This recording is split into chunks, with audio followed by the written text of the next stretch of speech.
Good afternoon, City of Refuge. Thanks for joining me this Friday for our weekly update. We are reaching the end of school. We're in graduation season. With all of the COVID restrictions becoming lighter and lighter, I know that vacations are being planned and trips to the beach and pools are opening. It feels like an exciting time of year, especially when we consider all that we've been through over this last year and a half. And so I just pray that each step that you're taking, that you are hearing God's voice and that you are just bathing yourself in His presence and His goodness and His kindness. This week I just want to share with you a few things that are going on here and then some things that we're planning over the course of the next month or so. Tomorrow night, Saturday night, we have our next weekly gathering. We'll meet in person at 5:30 here at Grace Alliance Chapel, and then we'll also be live streaming on Facebook Live through our City of Refuge page here.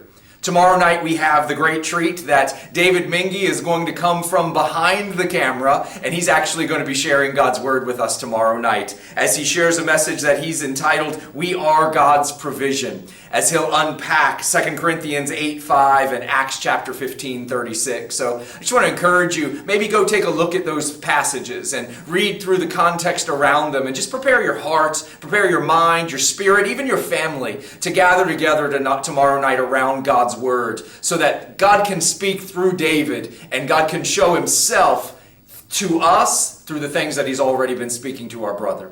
So I want to invite you to come out tomorrow night for a time of worship, intercession, God's Word, and fellowship. For those that aren't able to make it, Sunday morning at 10 o'clock, we will be replaying the service both on Facebook and on YouTube at 10 a.m. Monday night is our next prayer meeting. That's at 7 o'clock on Zoom. We would love to have you join us. If you've never joined us for the Zoom prayer meeting before, basically it's just a time for us to share our needs and to pray with and pray for each other. If you have a prayer request and you can't be there Monday night, please send an email or a message to us. We'd love to be able to pray for you even if we're not able to be with you that night. Then we have a couple things that are coming up that I want to let you start preparing for and mark your calendars for. On Saturday night, July the 3rd, Grace Alliance is going to join us for our Sunday night service. Since it's 4th of July weekend, rather than us being here Saturday and them being here Sunday, we're going to have one combined service Saturday night. The worship teams will work together. Pastor Mike and I are going to share the sermon together just like we did on Easter. Just looking forward to a time of celebration, but more than anything, a time of fellowship.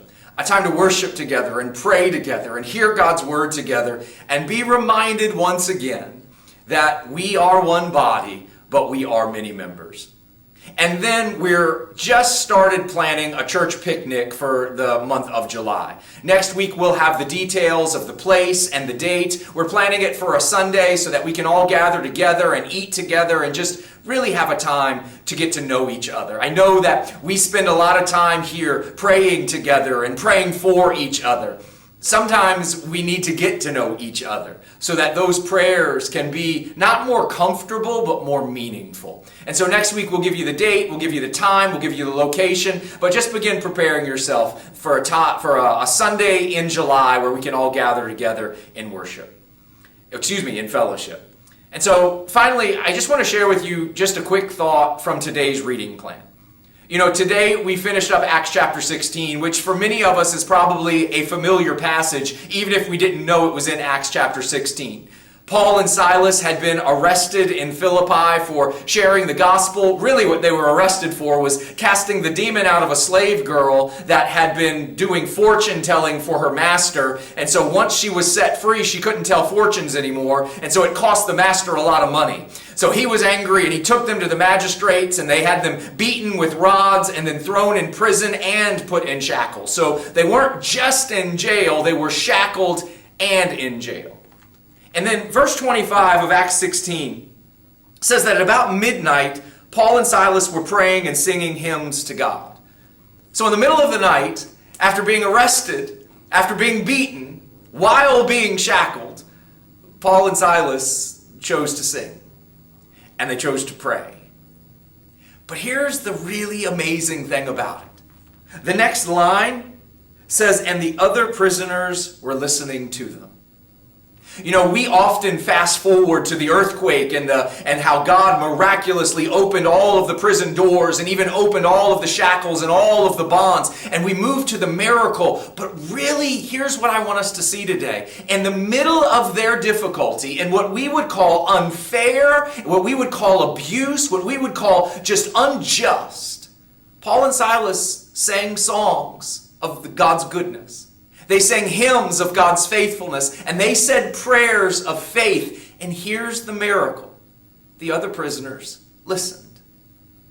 We often assume that people don't want to hear what we have to say, that, that they're going to tell us to be quiet, or that we're being a bother, or all of these other things. But in the middle of the night, in prison, Paul and Silas sang to God, and the other prisoners listened. And here's the thought that I've had since I read this morning. What songs are we singing in our difficulty? Because I guarantee you this, people around you are listening. Are we singing songs of anxiety and fear, songs of frustration and anger, songs of the culture and the world, or are we singing the songs of the Spirit? Are we singing songs that come from our darkness, or songs that are confident in the light that shines within us? So I just want to encourage and even challenge you today. If you are in a difficult season, be careful what songs you sing, because there are people listening.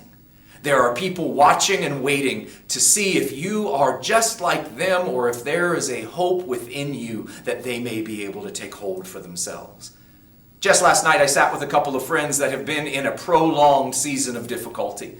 A season that they did not cause, but that has cost them greatly. And as we sat and talked last night, while they were telling me about the season, there were at least 4 or 5 different points in them telling me the story that they said, I hope that this person they interacted with saw Christ in the way we handled it. I hope that God planted seeds in the things we said in that place of darkness, in that place of difficulty. And so I want to ask you today, what songs are you singing? Are you closing up so that you can hear your own song of difficulty, or are you opening up, confident that even though I don't understand the season, I am sure of my God? Paul and Silas, unfairly beaten, unfairly imprisoned, unfairly treated, sang songs of joy. And in their joy, other prisoners listened. And by the time the night was over, souls had been saved because Jesus had been glorified. This week, whether you are in a time of greatness or in a time of leanness, make sure you're paying close attention to your songs, because you may not be aware of it, but there are people listening. God bless you guys. I look forward to seeing you tomorrow night. Again, be praying for David and be prepared to hear what God is speaking through our brother.